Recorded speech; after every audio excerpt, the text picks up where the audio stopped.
than just tomatoes from feeding very hungry deer. Toll has done this before with other developments, have done deer pushes and things like that. We also ask in the HOA, if this is in any form approved, that those covenants be put into having a deer management program, because if those deer can harbor along the stream beds in that area and come over to our farm to eat, we could not continue to do our farming as stated by the current farmers of Crebilly. One of the things to do is to look at this as a whole for the community and figure out how we can work and push the density perhaps to the east so it does work for farming and residents in the area and keep our history alive and keep the buildings that we remember and the view sheds. Thank you. Thank you, Mr. Tucker. Next at the microphone is Ann Satherwaite of Weatherstone Drive, and after her is Diane Luminitis of Glen Mills. So, dear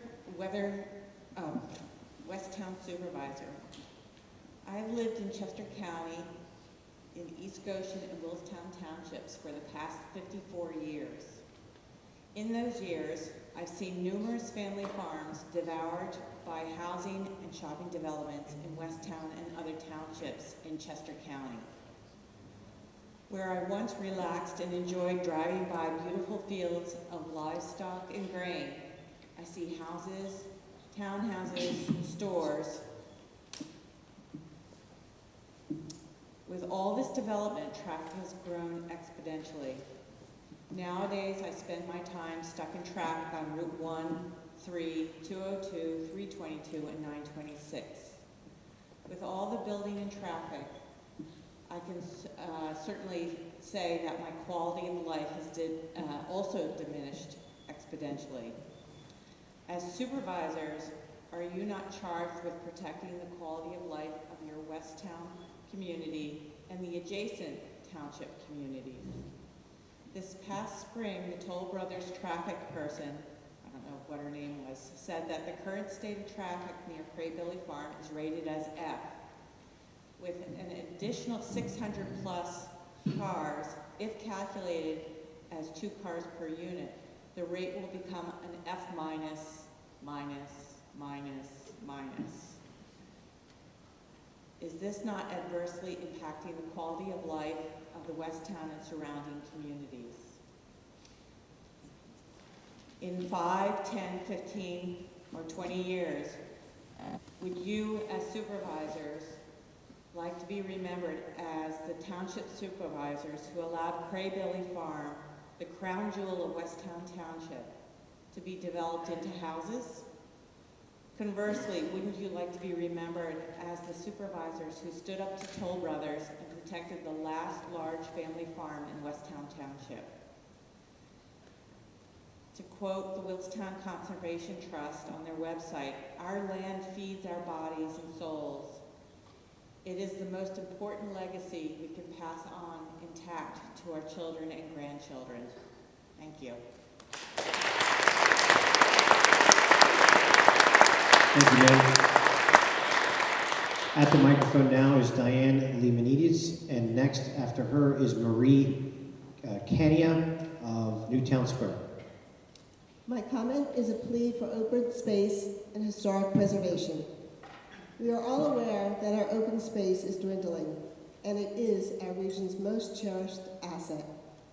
We can't take back developed land, and it is our responsibility for future generations that we plan carefully with purpose for tomorrow. Please vote no. Thank you, Marie. At the microphone now is Marie Cania, and after her is Mindy Rhodes of West Bradford. Thank you. I'd like the record to show that although my post office box is Newtown Square, I live at Willistown Chase in Willistown Township. I don't really live in Newtown Square. And that's because where my development is, the post office couldn't handle all of our mailboxes back in 1997. So we have the Newtown Square post office. You cannot regain open space once it is lost. Just as you and I have been enriched by such fields and meadows, our children and children's children deserve to have open spaces to enjoy. What does it merit a community to gain more houses but lose their open space? Imagine a plaque placed on the farm that says, "This open space was saved for you by Westtown Township residents and supervisors in 2017. Or a plaque that will read, "This development has robbed you of the enjoyment of beautiful open fields by Westtown Township supervisors in 2017. Thank you. Thank you, ma'am.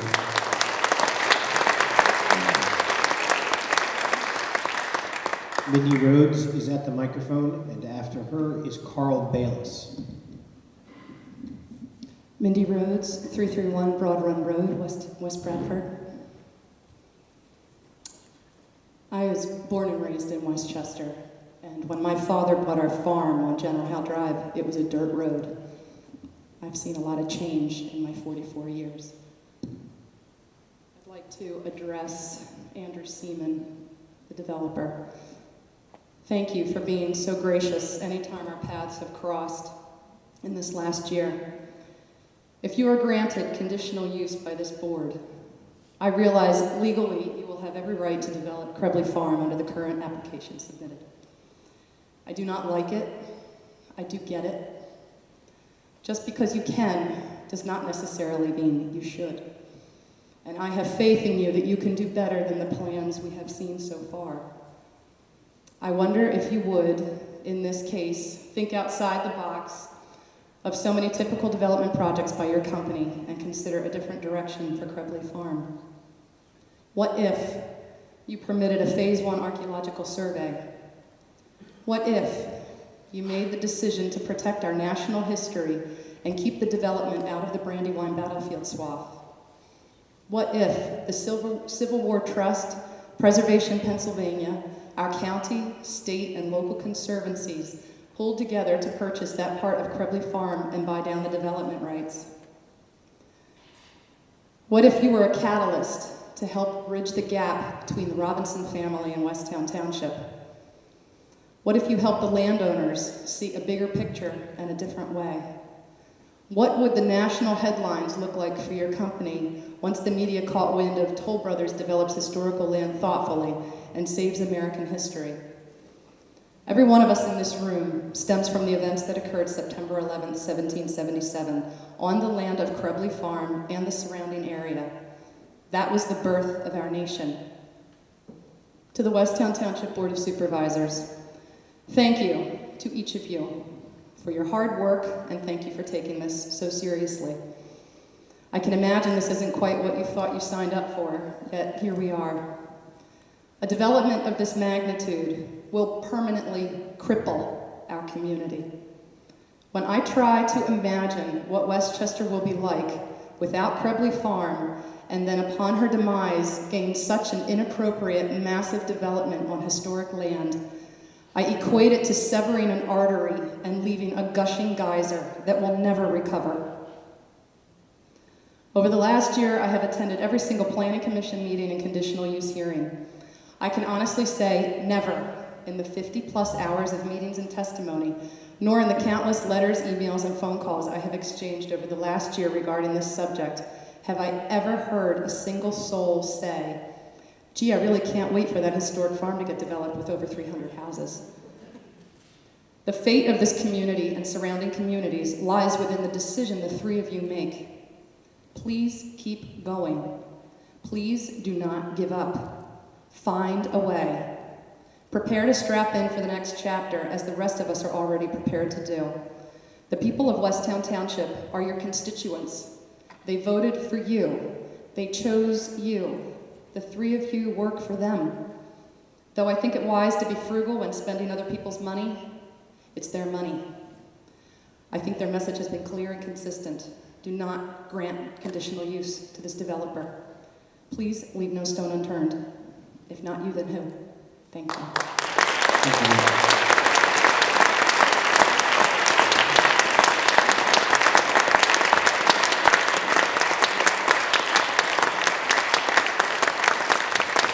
At the microphone now is Carl Ballis. After Mr. Ballis is Ken Lawson. Thank you. Yeah, I'm from Glen Olden in Delaware County, and even though I'm not from this area, I'm very familiar with this area. I've been out here literally hundreds of times. I used to work around here. I've had friends out here.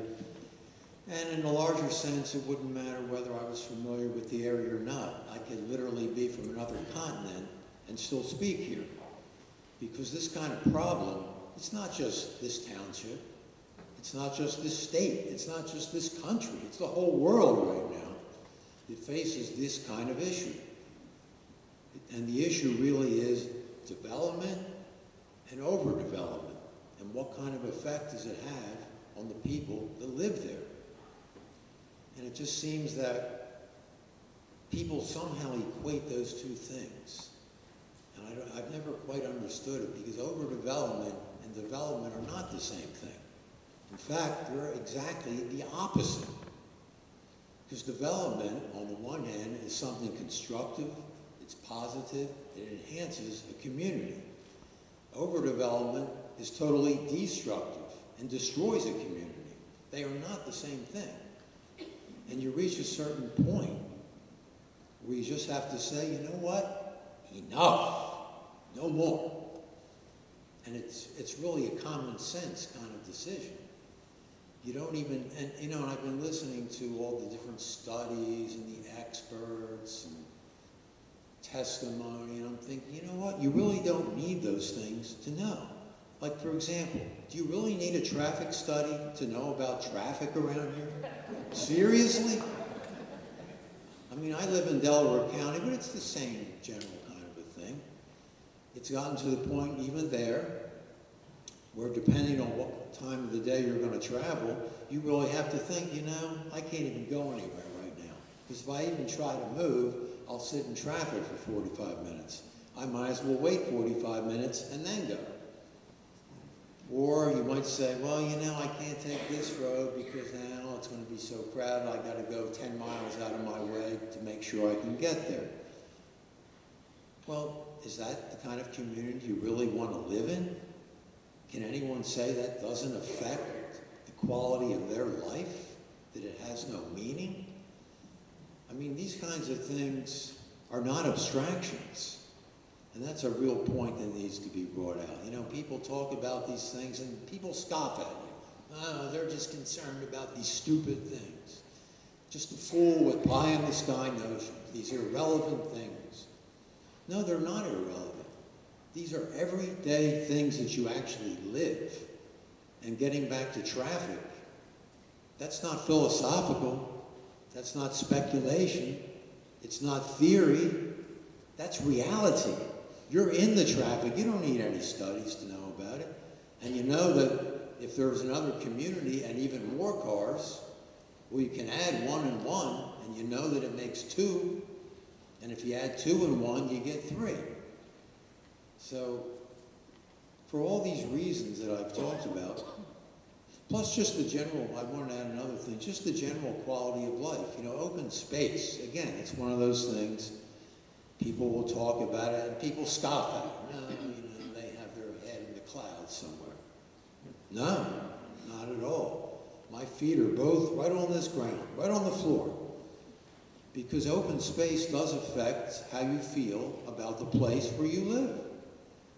I'm not saying you have to keep everything open, but if you develop to the point where you have nothing left, where everything around you is concrete and steel, it starts to affect the quality of your life.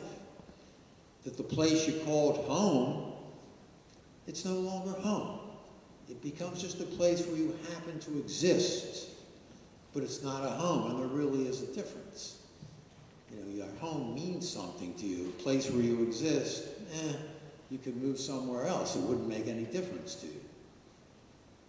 So open space is critically important, and it has value. You know, again, this is not an abstraction. It's not philosophy. It has real, everyday value. And if you feel your community is a place that you truly love, that has a meaning for you, because you carry it around with you 24 hours a day. It affects your psyche and how you feel about your own life. Mr. Ballis, you've hit your 4 minutes. If you Okay. could just ask if you can wrap up. Okay, well, I hope that you will, for all the reasons that I have given and all the reasons other people have given, I hope you will absolutely say enough. Enough is enough, and stop this. Thank you. Thank you.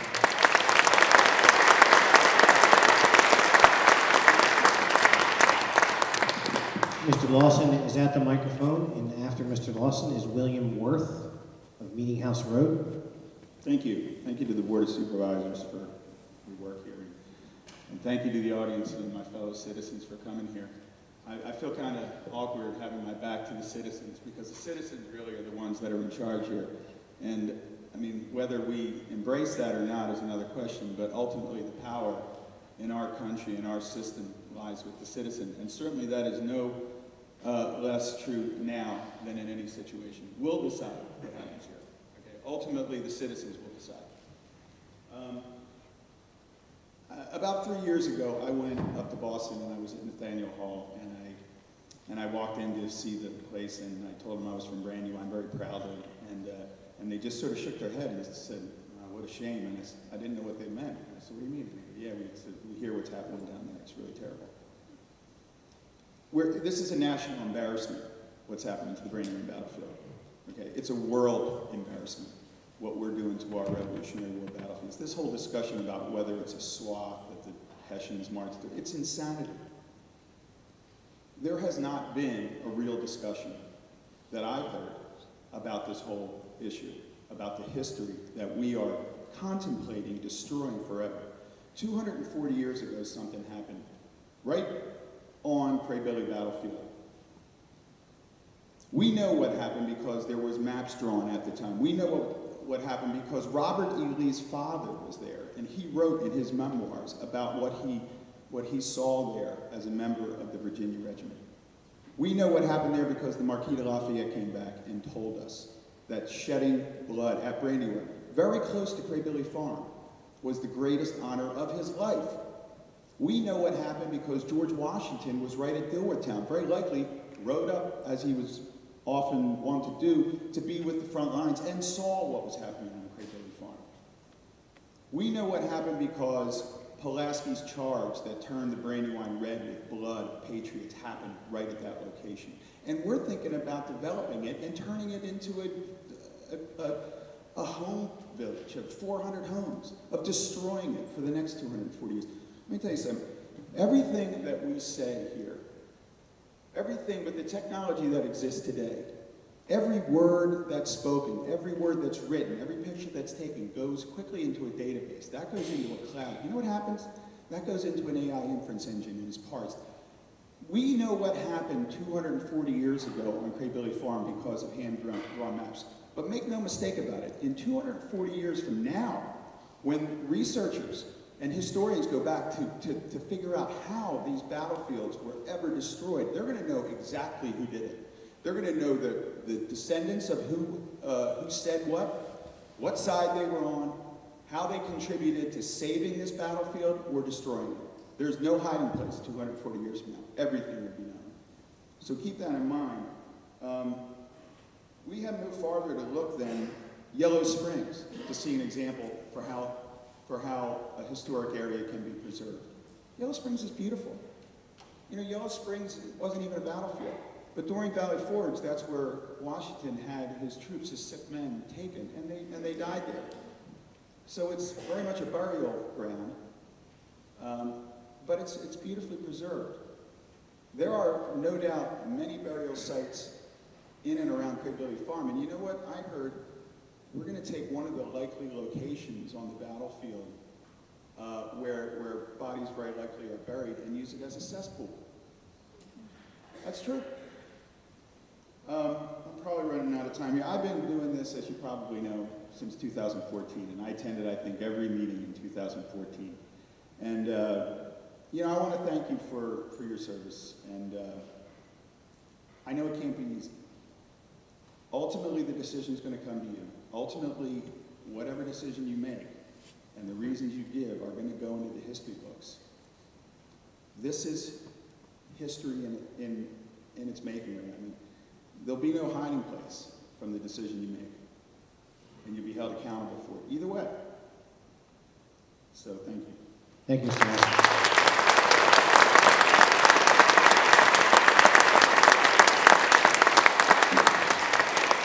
At the microphone now is William Worth. After Mr. Worth is Stephen Lyons. Good evening. I am co-owner, along with my two brothers, of a 115-acre farm in nearby Birmingham Township. The farm is under a conservation easement arranged by the Brandywine Conservancy. My wish has always been that Crebilly Farm would have gone the same route. In my youth, back in the 40s, I had many fun times playing around the farm with Jimmy Robinson. One summer I was helping load hay onto a wagon being pulled by a big old tractor across his family fields. I can argue for preserving land fought upon by soldiers of the American Revolution and argue against increased traffic. But those arguments have already been well made.